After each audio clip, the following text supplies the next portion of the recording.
lo que daría ahora por no haber hablado de ciencia ficción aquella noche. Si no lo hubiéramos hecho, en estos momentos no estaría obsesionado con esa bizarra e imposible historia que nunca podrá ser comprobada ni refutada. Sin embargo, tratándose de 4 escritores profesionales de relatos fantásticos, supongo que el tema resultaba ineludible. A pesar de que logramos posponerlo durante toda la cena y los tragos que tomamos después, Madison, gustoso, contó a grandes rasgos su partida de caza, y luego Brazel inició una discusión sobre los pronósticos de los Dodgers. Más tarde me vi obligado a desviar la conversación al terreno de la fantasía. No era mi intención hacer algo así, pero había bebido un escocés de más, y eso siempre me vuelve analítico, y me divertía la perfecta apariencia de que los 4 éramos personas comunes y corrientes. Camuflaje protector, eso es, anuncié. Cuánto nos esforzamos por actuar como chicos buenos, normales y ordinarios. Brazel me miró, un poco molesto por la abrupta interrupción. ¿De qué estás hablando?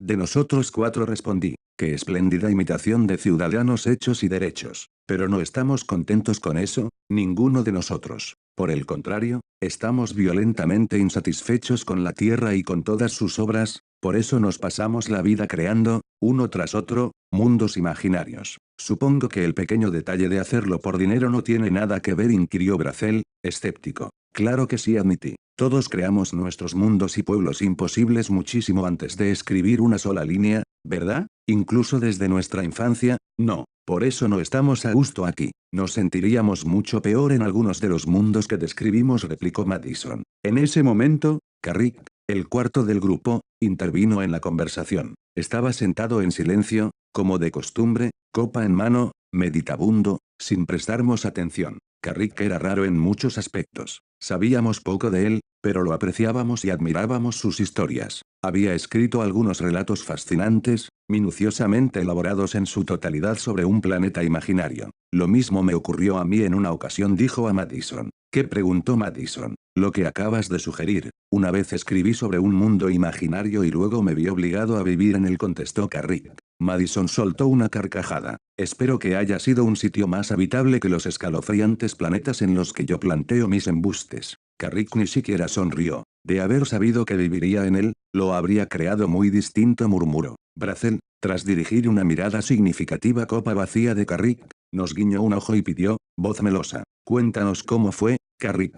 Carrick no apartó la mirada de su copa, mientras la giraba entre sus dedos al hablar. Se detenía entre una frase y otra. Sucedió inmediatamente después de que mudara junto a la gran central de energía. A simple vista, parecía un lugar ruidoso, pero, en realidad, se vivía muy tranquilo en las afueras de la ciudad, y yo necesitaba tranquilidad para escribir mis historias. Me dispuse a trabajar en la nueva serie que había comenzado, una colección de relatos que ocurrirían en aquel mundo imaginario. Empecé por crear detalladamente todas las características físicas de ese mundo, y del universo que lo contenía. Pasé todo el día concentrado en ello, y cuando terminé, algo en mi mente hizo clic. Esa breve y extraña sensación me pareció una súbita materialización. Me quedé allí, inmovilizado, al tiempo que me preguntaba si estaría enloqueciendo, pues tuve la repentina seguridad de que el mundo que yo había creado durante todo el día acababa de cristalizar en una existencia concreta, en alguna parte. Por supuesto, ignoré esa extraña idea,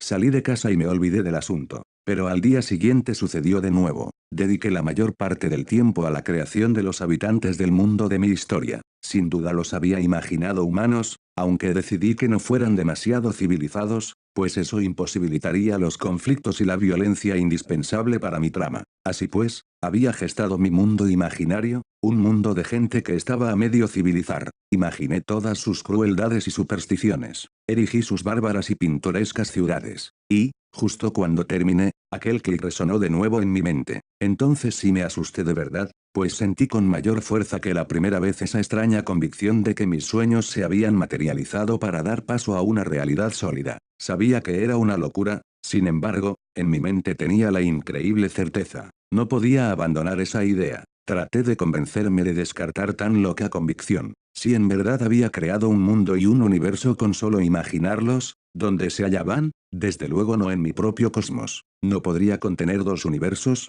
completamente distintos el uno del otro. Pero ¿y si este mundo y este universo de mi imaginación se habían concretado en la realidad en otro cosmos vacío? ¿Un cosmos localizado en una dimensión diferente a la mía? ¿Uno que contuviera solamente átomos libres, materia informe que no había adquirido forma hasta que, de alguna manera, mis concentrados pensamientos les hicieron tomar las imágenes que yo había soñado? Medité esa idea de la extraña manera en que se aplican las leyes de la lógica a las cosas imposibles. Porque los relatos que yo imaginaba no se habían vuelto realidad en ocasiones anteriores y solo ahora habían empezado a hacerlo. Bueno, para eso había una explicación plausible. Vivía cerca de la gran central de energía. Alguna insospechada corriente de energía emanada de ella dirigía mi imaginación condensada, como una fuerza superamplificadora, hacia un cosmos vacío donde conmocionó la masa informe y la hizo apropiarse de aquellas formas que yo soñaba. ¿Creía en eso? No, por supuesto que no, pero lo sabía. Hay una gran diferencia entre el conocimiento y la creencia,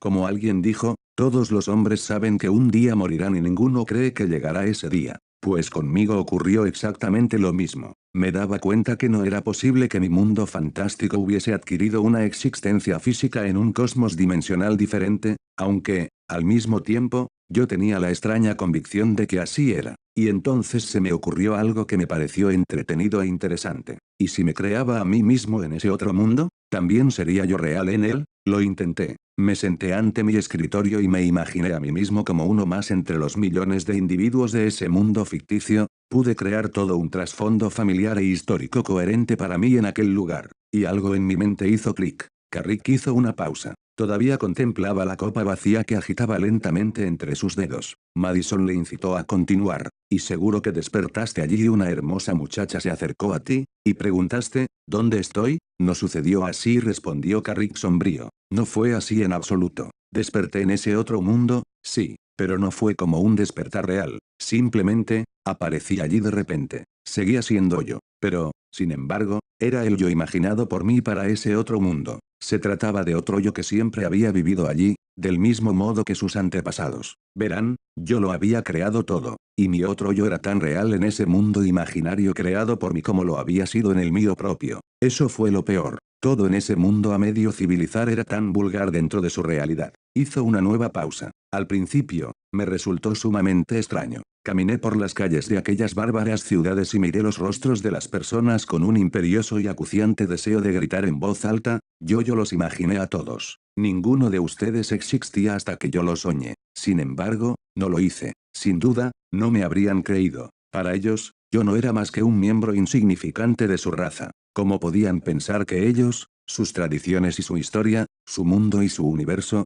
habían surgido súbitamente gracias a mi imaginación? Cuando cesó mi turbación inicial, me desagradó el lugar. Resulta que lo había creado demasiado bárbaro. Las salvajes violencias y crueldades que me habían parecido tan seductoras como material para la historia, eran aberrantes y repulsivas al vivir en mi propia carne. Solo deseaba volver a mi mundo. Y no pude regresar. No había forma. Tuve vaga sensación de, que podría imaginarme de vuelta en mi mundo así como había imaginado mi viaje a ese otro. Pero fue en vano. La extraña fuerza que había propiciado el milagro no funcionaba en dirección contraria. Lo pasé bastante mal al percatarme de que estaba atrapado en un mundo desagradable, extenuado y bárbaro. Primero pensé en suicidarme. Sin embargo, no lo hice. El hombre se adapta a todo. Y me acoplé lo mejor que pude al mundo creado por mí. ¿Qué hiciste allí? Quiero decir, ¿qué función cumpliste?, preguntó Brazel. Carrick se encogió de hombros. No dominaba las habilidades y destrezas del mundo que había creado. Solo poseía mi propio oficio,